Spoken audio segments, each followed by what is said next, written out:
خودمون رو آماده کنیم برای سربازی امام زمان. سربازی امام زمان کار آسانی نیست. سربازی اون منجی بزرگی که میخواهد با تمام مراکز قدرت و فساد بین المللی مبارزه کند، سربازی او احتیاج به خودسازی دارد، احتیاج به آگاهی دارد، احتیاج به روشنبینی دارد. نباید ما فکر کنیم که چون امام زمان خواهد آمد و دنیا را پر از عدل و داد خواهد کرد ما امروز وظیفه‌ای نداریم. نه، به عکس ما امروز وظیفه داریم در اون جهت حرکت کنیم تا آماده بشویم برای ظهور اون بزرگوار.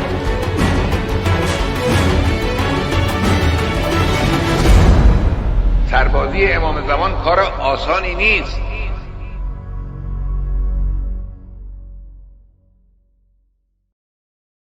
اعوذ باللہ من الشیطان اللعین الرجیم.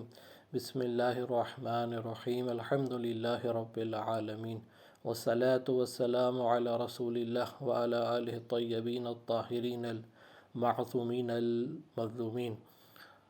اللہم کن لولیک الحجۃ بن الحسن صلواتک علیہ وعلی آبائہ فی هذه الساعة وفی کل ساعة ولیا وحافظا وقائدا وناصرا ودلیلا وعینا حتى تسکنہ ارضک طوعا وتمتعہ فیہا طویلا برحمتک یا ارحم الراحمین.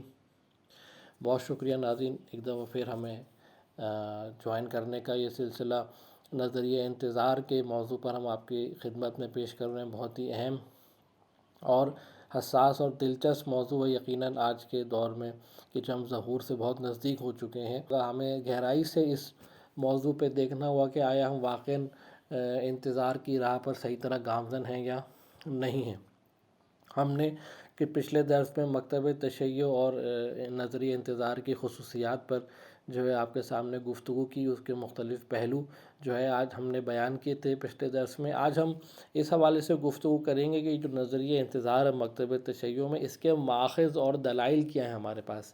کن وجوہات کی بنا پر ہم نظریہ انتظار اور ظہور کی توقع کر رہے ہیں اور ہم کیوں اس انتظار کو انجام دے رہے ہیں. انشاءاللہ اس موضوع پر گفتگو کریں گے تاکہ ہمارے پاس اس انتظار اور ظہور کے انتظار ظہور اور انتظار فرج کے موضوع پر ہمارے جو افق دید ہے اس میں اور وسعت اور گہرائی آئے تاکہ ہم اس کے مختلف پہلوؤں سے گہرائی سے آشنا ہو سکیں اور اس حوالے سے ہم ظہور کی گامزن ظہور کی طرف کچھ اور قدم جو ہیں وہ آگے بڑھا سکیں اور اس حقیقت جس کا ہم انتظار کر رہے ہیں اس کی بارگاہ میں اور خلوص کے ساتھ ہم جو ہیں وہ اس کا انتظار کر سکیں اور اپنی زندگیوں کو اس کی راہ میں وقف کر سکیں. تو سب سے پہلا جو دلیل ہے ہمارے پاس انتظار کی جو اس کتاب میں نقل ہوئی وہ ہے وعدہ الہی وعدہ. قرآن نے ارشاد فرمایا کہ لا یخلف اللہ وعدہ، کہ خدا اپنے وعدے کے خلاف عمل نہیں کرتا. یہ خدا کی حکمت کا تقاضا ہے، خدا کے کمال کا تقاضا ہے کہ وہ وعدہ خلافی نہیں کرتا. اور خدا نے وعدہ ہمیں دیا ہے قرآن میں بھی اور روایات میں بھی کہ ہم اس کائنات کے اندر مستضعفین کی حکومت جو ہے وہ قائم کریں گے. جیسا کہ قرآن نے ارشاد فرمایا سورہ قصص کی آیت نمبر 5 میں کہ وَنُرِيدُ أَن نُمَنَّ عَلَى الَّذِينَ مُسْتَضْعَفِينَ فِي الْأَرْضِ، اور ہم چاہتے ہیں کہ جو لوگ اس جہان میں اس دنیا میں جو ہے مستضعف ہو چکے ہیں، مظلوم واقع ہو چکے ہیں، جن کا حق جو ہے وہ چھینا جا چکا ہے، ہم چاہتے ہیں کہ ان پر جو ہے ہم اپنی عنایت کریں، ہم ان کو دے دیں، ہم ان کو ایک چیز ہدیہ کر دیں. اور وَنَجْعَلَهُمُ الْأَئِمَّةَ، اور ان کو اس دنیا میں رہبر بنائیں، امام بنائیں بشریت کا. وَنَجْعَلَهُمُ الْوَارِثِينَ، اور ہم ان کو وارث بنائیں انبیاء کا، ہم ان کو وارث بنائیں سنت الہی کا، ہم ان کو وارث بنائیں ائمہ کا. تو یہ ہمارے پاس وعدہ الہی ہے قرآن کے اندر کہ اس وعدے کی جو ہے لحاظ سے ہمارے پاس جو ہے وہ دلیل ہے کہ خدا نے وعدہ دیا ہے کہ مستضعفین کو جو ہے وہ امام بنایا جائے گا، رہبر بنایا جائے گا. لہٰذا ہم اس حکومت کا انتظار کر رہے ہیں کہ جس میں بشریت پر ایک ایسی حکومت قائم ہوگی کہ جس پر الہی جو ہے حجت جو ہے وہ حکمران ہوگی، الہی حجت جو ہے اس پر جو ہے وہ امام کے طور سے جو ہے وہ حاکم ہوگی۔ اسی طرح جب زیارت آل یاسین، جس کا ہم نے جو ہے 2 درس پہلے بھی حوالہ دیا کہ بہت ہی اہم زیارت ہے ہمارے پاس امام زمانہ کے حوالے سے، ان سے رابطہ قائم کرنے کے لیے، ان سے دلی قلبی لگاؤ قائم کرنے کے لیے، اس میں اس کے کچھ جملے یہاں پر نقل ہوئے: السلام علیک ایھا العالم المسبوب والعلم المسبوب والغوث والرحمۃ الواسعۃ وعدا غیر مکذوب، کہ آپ پر سلام ہو اے خدا کے برافراشتہ پرچم، اے خدا کے برافراشتہ علم، اے خدا کے بٹھائے گئے علم پر آپ پر سلام ہو، اے خدا کے بٹھائے گئے علم، اور خدا کی رحمت اور اس کی داد رسی کے جلوہ گر آپ پر سلام ہو، اور آپ پر سلام ہو وہ وعدہ الہی کہ جس کو جو کبھی جھوٹا واقع نہیں ہوگا۔ تو ہم امام زمانہ کو وہ وعدہ الہی سمجھتے ہیں کہ جو خدا نے بشریت سے کیا ہے قرآن کے اندر اور اپنے انبیاء کے ذریعے جو خدا نے وعدہ دیا ہے، ہم وہ وعدہ پورا ہونا ہے، اور وہ وعدہ کون پورا کرے گا؟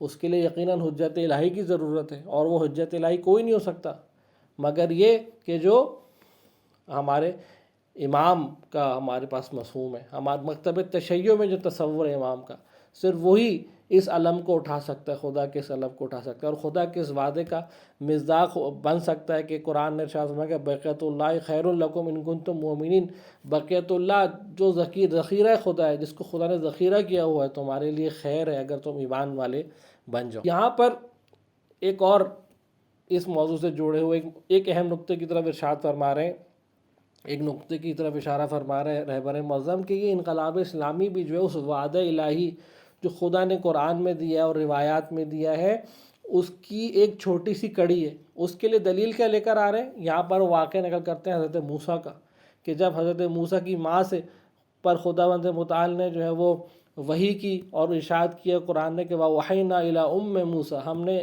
موسیٰ کی ماں پر وحی کی أَنْ أَرْضِعِهِ، کہ اپنے بچے کو دودھ پلاؤ، اور اگر تم فرعون سے ڈرتی ہو وَإِنْ خِفْتِ عَلَيْهِ، اور اگر تم اس پر ڈرتی ہو کہ فرعون والے آ کے اسے جو ہے وہ لے جائیں گے، تو اس کو دریا میں ڈال دو، اور اس کے بعد بالکل نہ ڈرو، بالکل نہ خوف کھاؤ، ہم اسے تمہاری طرف واپس پلٹا دیں گے اور اس کو مرسلین میں سے قرار دیں گے۔ یہاں پر رہبر معظم بہت ہی ایک دقیق اور ظریف نقطہ اس آیت سے جو ہے وہ بیان کر رہے ہیں کہ اس آیت کے اندر خدا نے ہمیں مادر موسیٰ کو 2 وعدے دیے، کہ یہ پہلا وعدہ کیا تھا؟ پہلا چھوٹا وعدہ تھا، اور دوسرا وعدہ ایک بڑا وعدہ تھا۔ چھوٹا وعدہ کیا تھا کہ اے موسیٰ، ہم آپ کو پاس اس بچے کو واپس لوٹا دیں گے، یہ پہلا اِنَّا رَادُّوهُ إِلَيْكَ، ہم اس کو واپس پلٹا دیں گے آپ کی طرف الہی کی۔ اور اس کے بعد کیا وعدہ کیا کہ وَجَاعِلُهُ مِنَ الْمُرْسَلِينَ، اس کو مرسلین میں سے قرار دیں گے۔ پہلا وعدہ اس لیے تھا تاکہ موسیٰ کو، جب چھوٹا وعدہ اس لیے تھا پہلا کہ تاکہ جب موسیٰ کے پاس موسیٰ پلٹ جائے گا تو تاکہ اس کی ماں کو خدا کے وعدوں پر یقین ہو جائے، خدا کے وعدوں کے حوالے سے اس کے اندر شک و تردید جو ہے وہ دور ہو جائے خدا کے وعدوں کے لحاظ سے، تاکہ وہ جو بڑا وعدہ ہے، عظیم وعدہ ہے ان کو حضرت موسیٰ کو رسول بنانے کا، اس پر ان کو کامل یقین ہو جائے، اور حضرت موسیٰ کی کامیابی کا اور دین الہی کی کامیابی کا اور خدا کی وعدوں پر یقین ان کا کامل ہو جائے۔ رہبر معظم یہاں پر بہت اہم اور دقیق نقطہ فرمانے کہ انقلاب اسلامی کی کامیابی بھی جو ہمارے پاس آئی ہے وہ بھی اس سے کچھ الگ نہیں ہے، یہ خدا کا جو بڑا وعدہ ہے حضرت امام مہدی کے لیے، اس سے پہلے خدا نے ایک چھوٹا وعدہ ہمارے لیے جو ہے وہ کامیاب کیا ہے۔ یہ بالکل اسی طرح ہے کہ مادر موسیٰ کے لیے موسیٰ کو پلٹایا گیا ہے تاکہ بڑے وعدے کی طرف کہ ہم امام زمانہ کا ظہور نزدیک ہے، یقیناً امام زمانہ کا ظہور ہوگا، اور اس کے لیے تم پائبند ہو جاؤ، اپنی کمروں کو محکم طور سے جو ہے وہ اپنے کمروں کو جو ہے وہ مضبوط کر لو۔ تو یہ وہ ہمارے لیے وعدہ محقق ہوا انقلاب اسلامی کی شکل میں، ایک بڑے وعدے کا پیش خیمہ ہے یہ انقلاب اسلامی۔ تو یہ بہت ہی اہم نقطہ ہے کہ ہم اس انقلاب اسلامی کو اسی ظہور کا تسلسل سمجھیں اور اپنے لیے ایک اہم ذمہ داری اپنی جانیں، تاکہ ہم اس ظہور کے لیے آمادہ ہو سکیں کہ ہمارے لیے ایک چھوٹا وعدہ سامنے آ گیا ہمارے لیے، کہ اب ہمیں اس بڑے وعدے پر بالکل شک نہیں ہونا چاہیے۔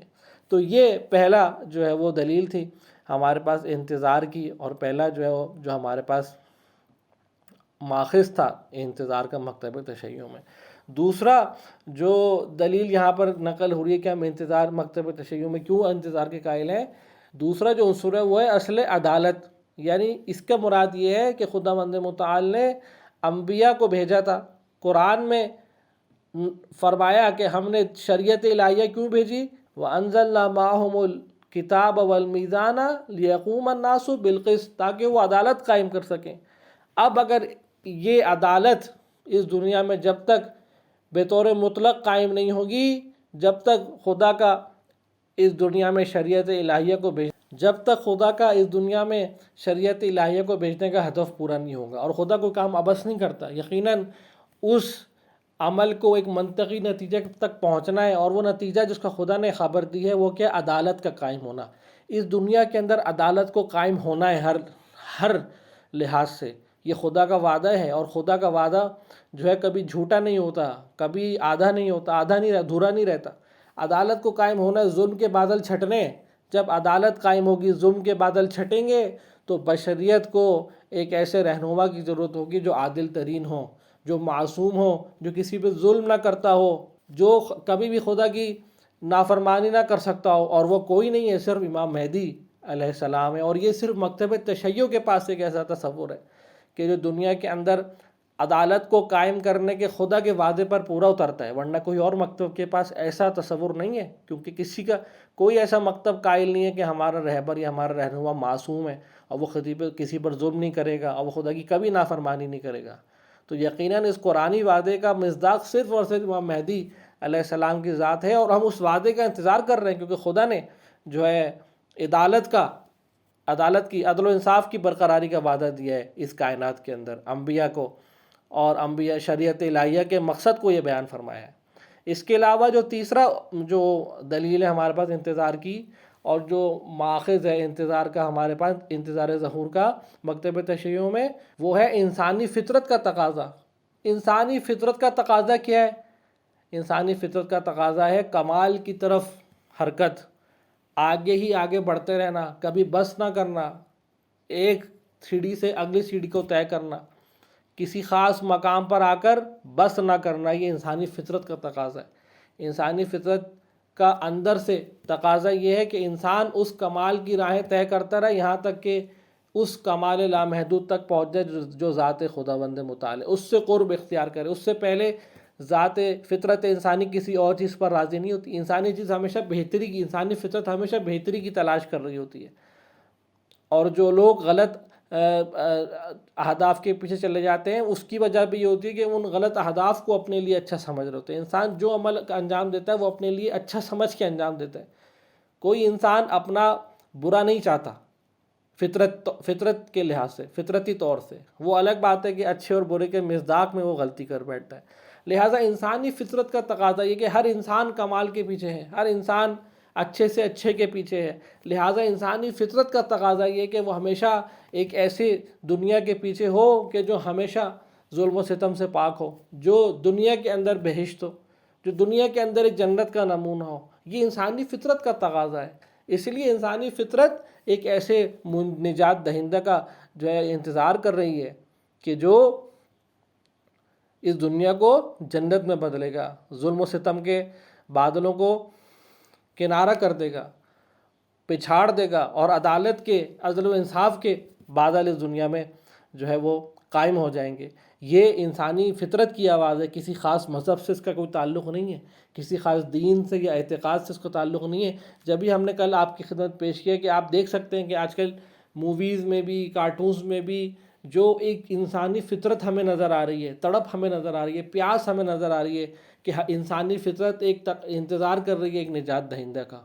اب وہ اپنے تصورات میں مختلف چیزیں خلق کر لیتے ہیں، ہمیں اس سے کوئی تعلق نہیں، لیکن جو اصل فطرت ہے انسانی وہ یہ کہ وہ ایک نجات دہندہ کا انتظار کر رہی ہے، تاکہ اس دنیا کو بہتر سے بہتر کیا جا سکے، اس دنیا کے اندر جنت قائم ہو سکے، اس دنیا کو جو ہے امن کا گہوارہ بنایا جا سکے۔ یہ انسانی فطرت کا تقاضا ہے، اور ہم اسی انسانی فطرت کے تحت جو ہے امام زمانہ کا جو ہے وہ انتظار کر رہے ہیں، اور ایک دلیل ہے ہمارے پاس انتظار کرنے کی۔ اس کے علاوہ جو چوتھی دلیل یہاں بیان ہو رہی ہے امام زمانہ کے انتظار کی، وہ ہے انبیاء کی مشن کا تسلسل وارث انبیاء ہونا، انبیاء کی وراثت. انبیاء کو جیسے کہ پہلے مختصراً عرض ہوا، اب اس کو وضاحت کے ساتھ عرض کریں گے. خداوند متعال نے انبیاء کو بھیجا تاکہ اس کائنات کے اندر عدل و انصاف قائم کر سکیں. 3 وظائف یہاں پر انبیاء کے اس کتاب میں بیان ہو رہے ہیں جو خداوند متعال نے انبیاء کو دے کر بھیجے. پہلا وظیفہ یہ کہ لوگوں کے اندر فکر و اندیشے کو، تفکر کو، تدبر کو بیدار کرنا، جاہلیت سے نجات دینا. ان کے اندر یہ صلاحیت بیدار کرنا کہ وہ سوچ سکیں اپنے حوالے سے، وہ تفکر کر سکیں، وہ غور و فکر کر سکیں خدا کی آیات میں، اور اپنے ہدف کو پا سکیں، اپنے مقصد کو پا سکیں، طاغوتوں کی غلامی سے اپنے آپ کو نجات دے سکیں. یہ پہلا مشن تھا انبیاء کا. دوسری جو ذمہ داری تھی انبیاء کی کہ روحانی طور سے انسان کو جو ہے وہ بلند کریں.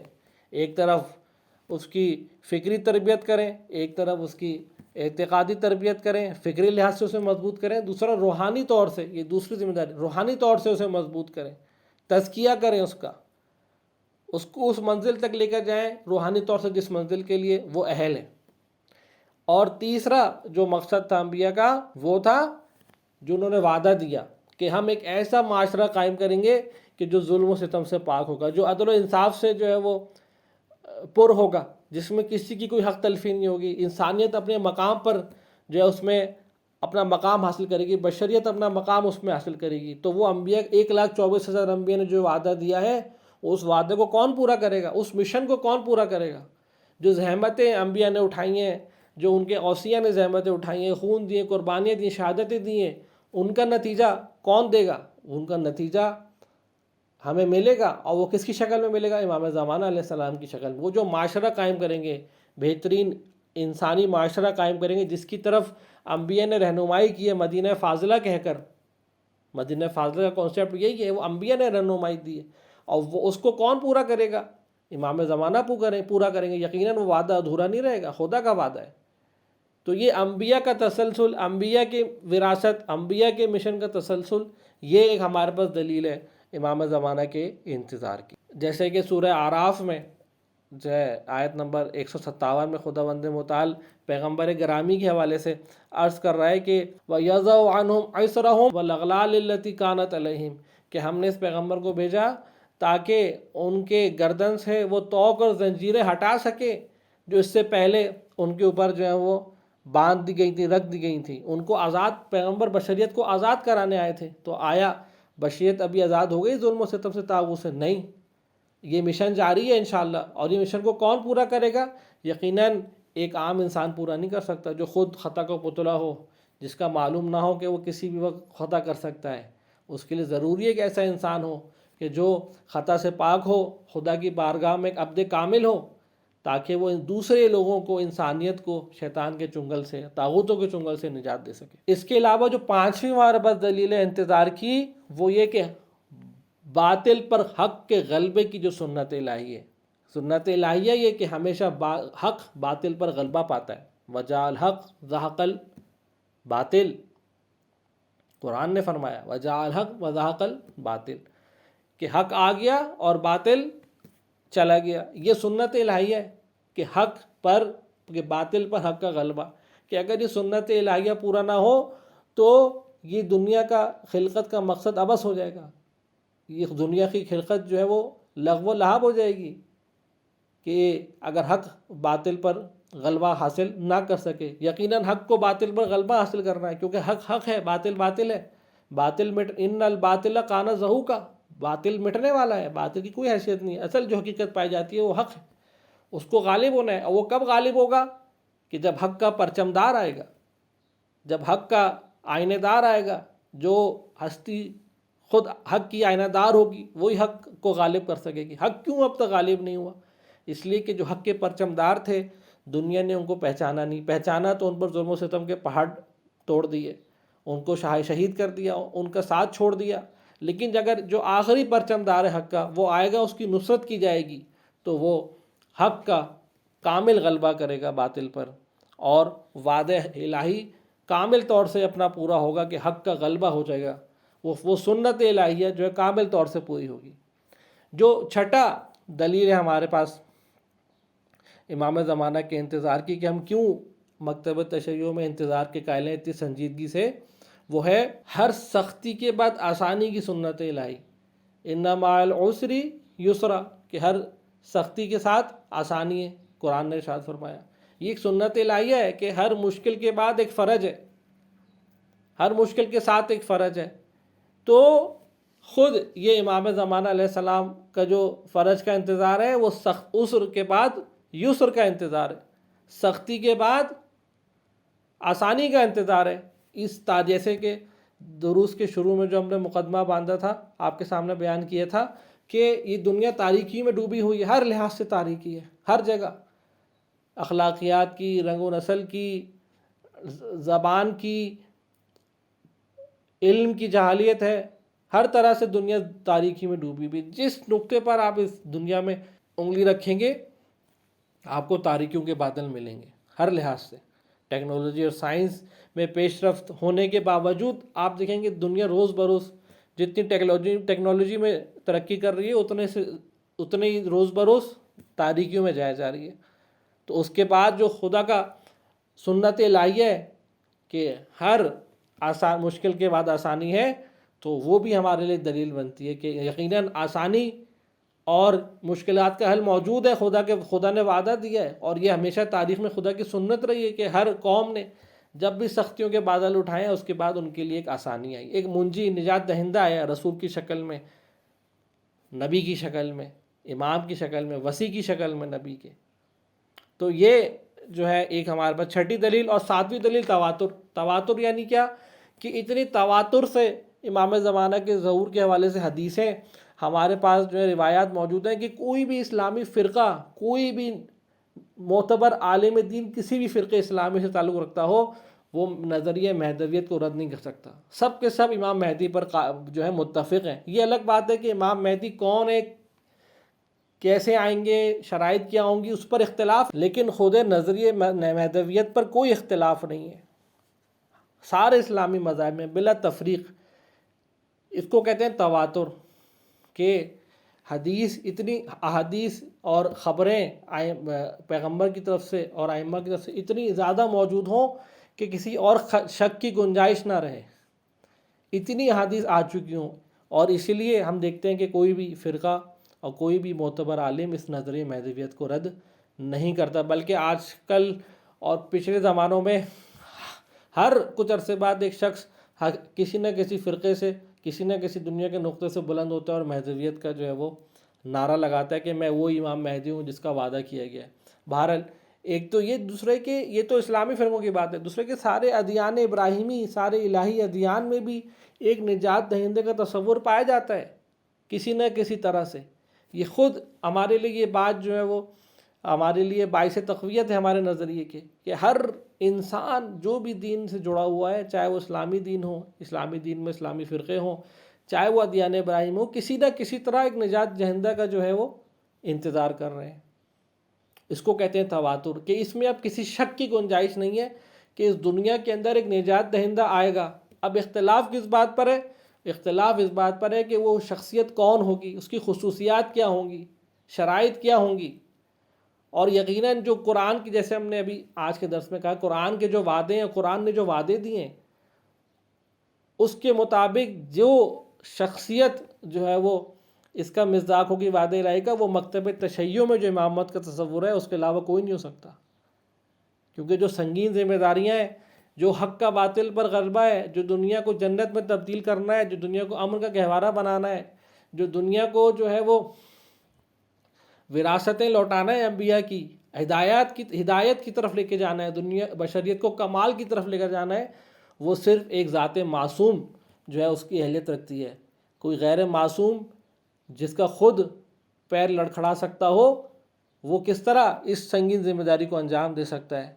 یہ ایک بہت ہی واضح سی بات ہے۔